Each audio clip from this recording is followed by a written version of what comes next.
A piecewise function is a function where the way you calculate the y value depends on which category the x value falls into.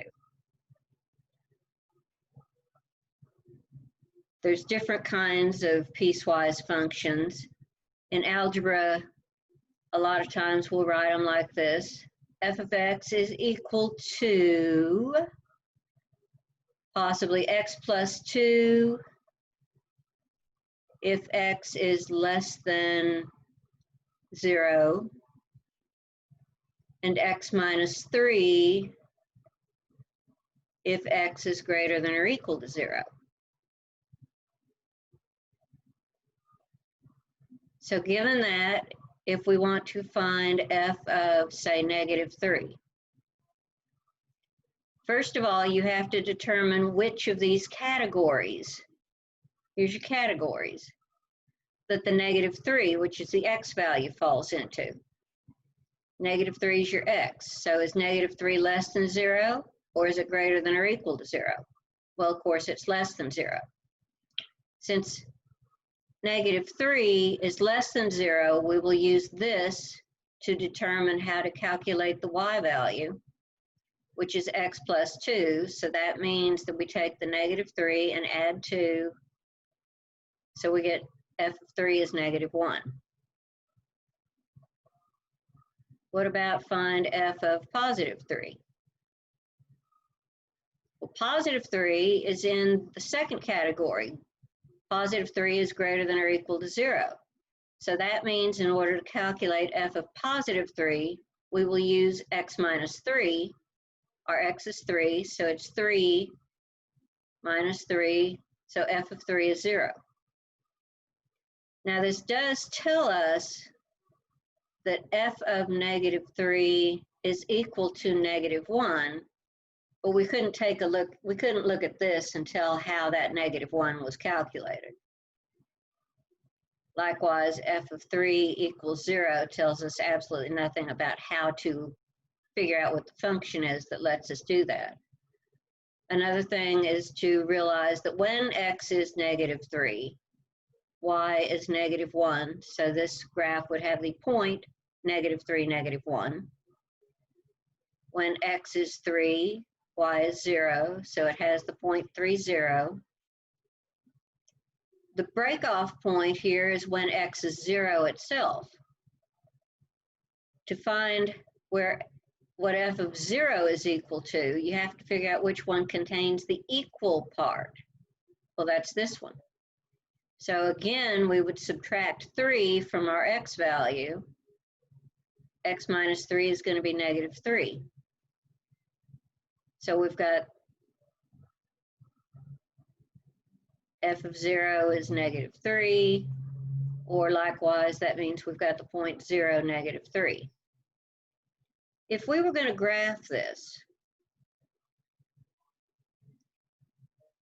if you'll notice that this first part is simply the line y equals x plus 2, x is less than 0 would be to the left of x is equal to 0 on the y-axis. So to the left of the y-axis, we'll have the line y equals x plus 2. To the right of the y-axis, we'll be graphing the line y equals x minus 3.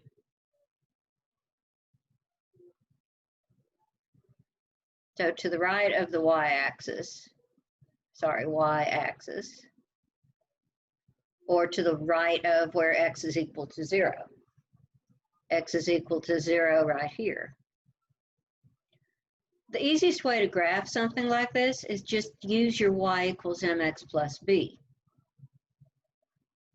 For y equals x plus 2, we know the slope is 1. The y-intercept is 0, 2. So we find the point 0, 2. This does not include the point. So this is going to have an open circle. And because this point, this line is only active where x is less than 0, the slope is 1. So we would go up 1, over 1. This would be the whole line. But we're only going to keep the part of the line on this side.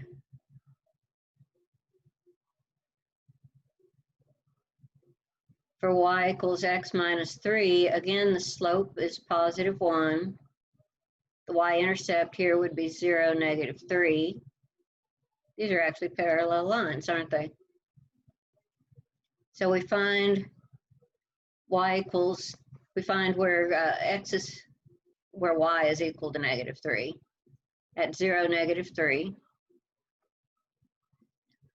This one is included. It's included. So this would have a colored in dot.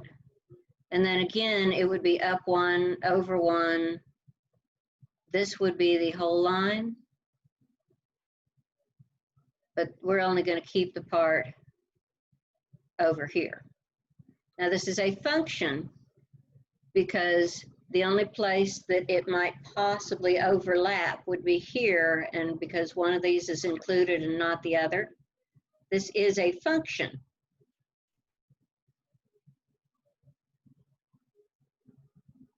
It is not, however, a nice, smooth, pretty function. This would be called a discontinuous function.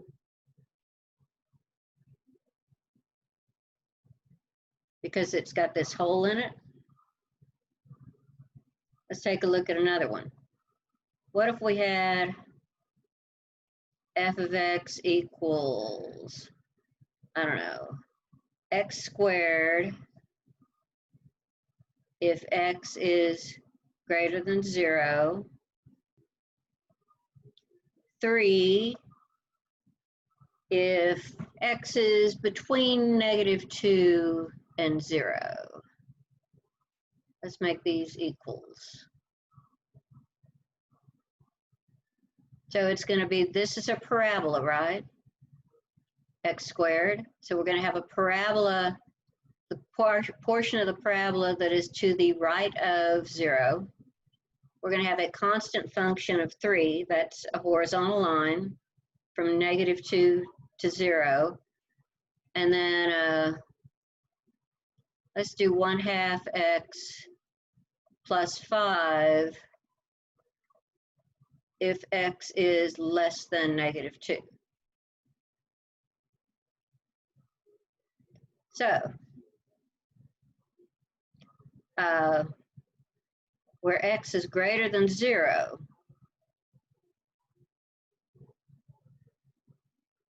now we have to know where it actually starts, so I'm going to plug in 0. If I plug in 0, this is going to be x squared, of course, so x squared, 0 squared is 0. That's an endpoint. Greater than 0, so 1 gives me 1, 2 gives me 4, 3 gives me 9. For x values between negative 2 and 2, so negative 2, negative 2 to 0. Oops.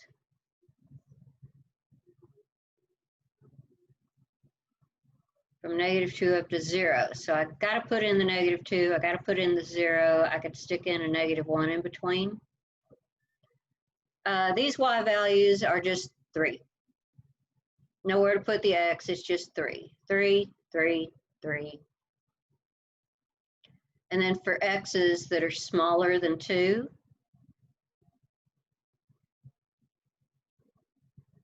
the y value is going to be calculated. This is just y equals 3. This is y equals x squared. This is y equals 1/2 x plus 5. This is a line. It's a line with a slope of 1/2 and a y-intercept of 5. Technically, we can only put in points from -2 down.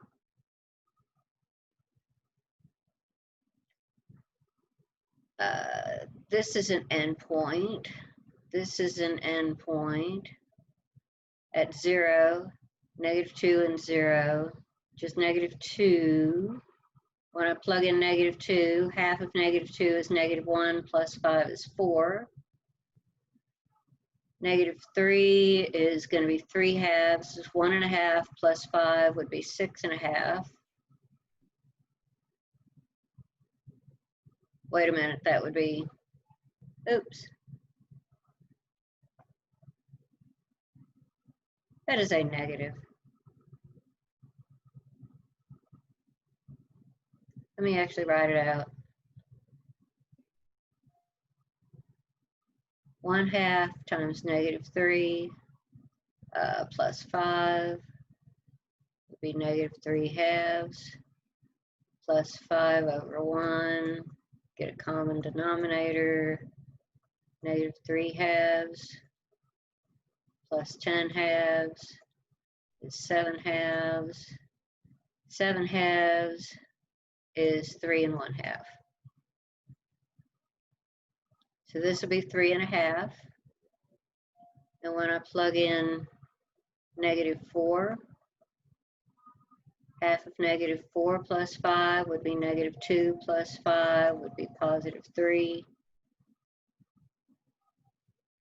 So let's see what the graph's going to look like. This part for x is greater than or equal to 0. We've got 0, 0. This one is not included. So this is going to be an open circle. These are included. So these are going to be a closed circle. It's included because the equal part is here. This is not included because it does not have the equals.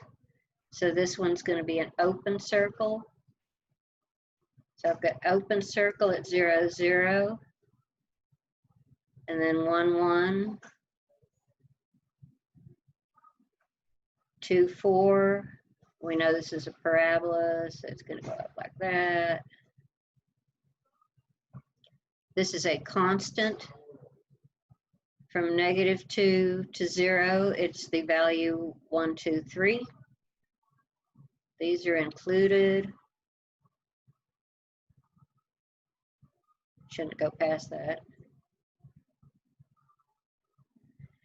And then the line, this is actually a slope of 1/2.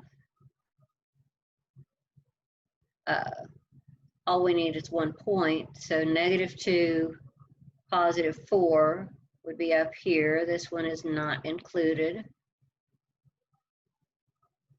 A slope of +1/2 could also be considered a -1 over a -2, since we need to go to the left. So I can go down 1 over 2, down 1 over 2. So here's my line. So that's how to get a graph of a piecewise function.